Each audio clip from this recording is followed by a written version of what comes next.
wajan. Tahapnya seperti apa? Pertama dalam tempurung atau dalam itu dalam apa namanya itu ya? Baku. Terus Masukkan dalam wajan. pertama-tama Terus ibu disapu. sebutkan ya yang pertama. Nira yang baru diambil dari pohon dituangkan sambil disaring dengan saringan atau menggunakan kasa kawat dari tembaga. Lalu meletakkannya di atas tungku perapian untuk segera direbus. Yang kedua, proses perebusan atau pemanasan air nira dilakukan selama 1 sampai 3 jam, tergantung banyaknya volume nira. Yang ketiga, buih-buih yang muncul di permukaan ketika nira mendidih harus dibuang agar didapatkan gula merah yang tidak berwarna, terlalu gelap, kering atau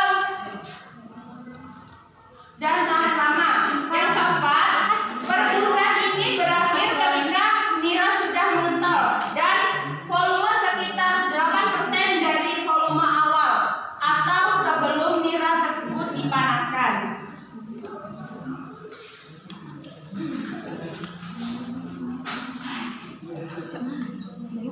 Lalu nira ini kalau sudah apa saja sih alat-alat yang digunakan untuk membuat gula aren?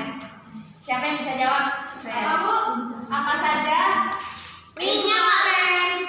Apa saja alat dan bahan yang digunakan untuk membuat gula aren?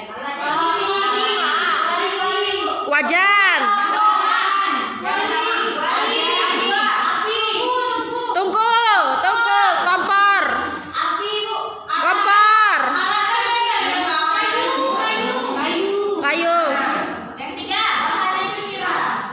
Ya, betul. Sutel. Apa? Yang ketiga.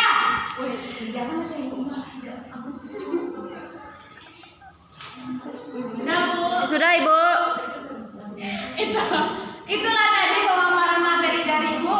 Dan kurang lebihnya Ibu maaf. Assalamualaikum warahmatullahi wabarakatuh. Waalaikumsalam warahmatullahi wabarakatuh. Assalamualaikum warahmatullahi wabarakatuh. Waalaikumsalam warahmatullahi wabarakatuh. Sobahul khair. Sabahun nur. Kaifa kanana? Bikhair, alhamdulillah. Alhamdulillah. Berhubung bentar lagi kita akan mengadakan UAS, jadi materi terakhir kita ini yaitu Ibu akan menjelaskan tentang asal usul danau tes di Lebong. Jadi di sini siapa yang udah pernah ke danau tes ke Lebong? Saya, Bu. Sekali. Cuma lewat, Bu. Ya. Jadi di danau memanglah tempat wisata di mana Anda bisa menghabiskan waktu luang sembari menyegarkan kepala. Salah satu danau yang indah di Provinsi Bengkulu adalah Danau Tes. Air danau yang jernih dan dingin serta udara sekitar yang amat segar benar-benar bisa memanjakan pikiran Anda. Di sini Ibu akan menceritakan sekilas saja tentang materi kita hari ini. Jadi asal usul Danau Tes itu, dulu ada seorang yang sangat sakti. Dia hanya hidup berdua dengan anak laki-laki. Satu-satunya dia memiliki lidah yang amat sakti, sehingga apapun yang dikatakannya akan selalu menjadi kenyataan. Itulah kenapa masyarakat setempat memanggilnya dengan nama si pahit lidah. Akan tetapi dia tidak pernah mengucapkan sesuatu jika tidak ada alasan kuat yang mengharuskan dia mengucapkan. Jadi suatu hari itu si pahit lidah ingin membuka sebuah lahan di daerah Batenkau namanya.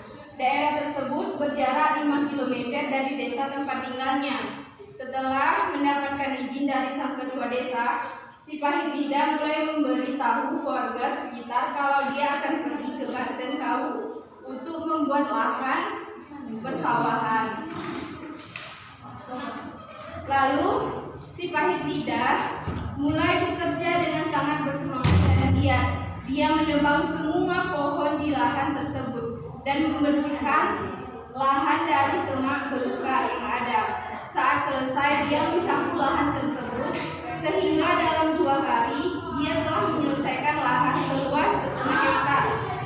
Dia amat puas akan hasil kerjanya, akan tetapi para tokoh-tokoh masyarakat dan para tertua di kampungnya mulai mencemaskan sikap si Pahitida yang membuang tanah hasil cangkulannya ke sungai air Ketahun. Nah, mereka takut jika aliran air sungai terhenti, maka desa Kotedonok bisa tenggelam karena banjir. Akhirnya mereka sepakat untuk mengelabui si Pahitida bahwa anaknya telah meninggal dunia.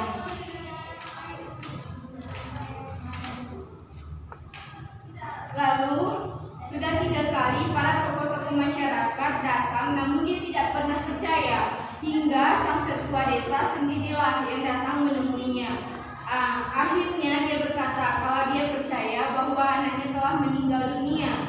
Setelah tamu-tamu tersebut pergi, si Pahitida kemudian ucapannya tadi, mengingat itu pun dia menjadi sangat marah dan mencangkul tanah garapannya tadi dengan kuat, lalu membuang tanah tersebut ke aliran sungai air Ketahun. Saat dia pulang ke desanya, dia mendapati bahwa anak satu-satunya telah pergi dari dunia ini. Aliran sungai air Ketahun yang terhambat tanah garapan inilah yang pada akhirnya melebar sehingga membentuk sebuah danau yang diberi nama Danau Tes. Jadi itulah asal-usul Danau Tes di Lebong. Nah, wisata Danau Tes memiliki pemandangan yang sangat indah dengan pemandangan barisan bukit yang menghijau serta hamparan sawah. Penduduk di sekitarnya benar-benar pemandangan yang tidak bisa Anda dapatkan di kota besar. Nah, selain sebagai tempat wisata, Danau Tes juga merupakan pusat pembangkit listrik tenaga air yaitu PLTA di Bengkulu. Danau yang terbentang dari Kotedonok atau Kota Donok sampai ke Kelurahan Tes Kecamatan Lebong. Ini luasnya lebih kurang 750 hektar. Jadi sebelum Ibu mengakhiri materi kita pada hari ini, Ibu akan menanyakan 2 pertanyaan kepada anak-anak. Bagi siapapun yang bisa menjawab akan mendapat tambahan nilai. Yang pertama, Ibu akan bertanya, bagaimana menurut pendapat Anda tentang si Pahitida? Siapa yang bisa menjawab? Apa, Bu? Bagaimana menurut Anda tentang si Pahitida? Si Pahitida itu kan mulutnya tuh kalau dia berkata, mulutnya itu kalau dia ngomong tuh bakal kejadian. Iya. Nah, apakah itu mukjizat? Apakah itu ajaiban? Apakah itu apa, Bu? Kenapa mulut itu bisa ngomong tuh langsung jadi orang? Kok dia ngomong Danau Tes, orang lain tuh langsung terkesima buat aku tuh Danau Tes. Jadi zaman dulu tuh dipercaya bahwa dia itu ada orang sakti. Nah, dia tuh apapun yang dia ucapkan pasti jadi kenyataan. Misalnya dia mengatakan, "Ya, anak saya meninggal," maka anaknya akan meninggal dunia beneran. Nah, jadi masyarakat sekitar itu sepakat menamainya dengan si Pahitida. Tanya itu kamu mukjizat atau tidak? Jadi bisa apa bisa terkabul dengan apa yang Iya, apa itu kan termasuk mendahului Tuhan? Apakah itu tidak tahu aku pakai ilmu hitam gitu? Ibu juga nggak tahu ya. Itu kan pada zaman dahulu gitu. Dan dipercaya bahwa dia itu adalah orang sakti pada zamannya. Lalu pertanyaan yang kedua, bagaimana menurut pendapat kalian peran tokoh masyarakat yang mengelabui si Pahitida dengan mengatakan bahwa anaknya telah meninggal dunia? Tidak baik, Ibu. Ya, benar. Gara-gara dia mengatakan bahwa anaknya telah meninggal, jadi si Pahitida itu jadi mengatakan, "Iya, anak saya meninggal." Gara-gara dia mengatakan iya anaknya meninggal, jadi anaknya meninggal beneran. Nah, lalu dia marah dan mencangkul garapannya itu dan menebang pohon sebanyak-banyaknya sehingga jadilah Danau Tes itu. Oke, sekian. Mungkin sampai sinilah materi kita pada hari ini. Untuk tugasnya dikerjakan di rumah saja. Untuk latihan, jangan lupa persiapan UAS kita. Ibu tutup, Ibu akhiri. Wassalamualaikum warahmatullahi wabarakatuh.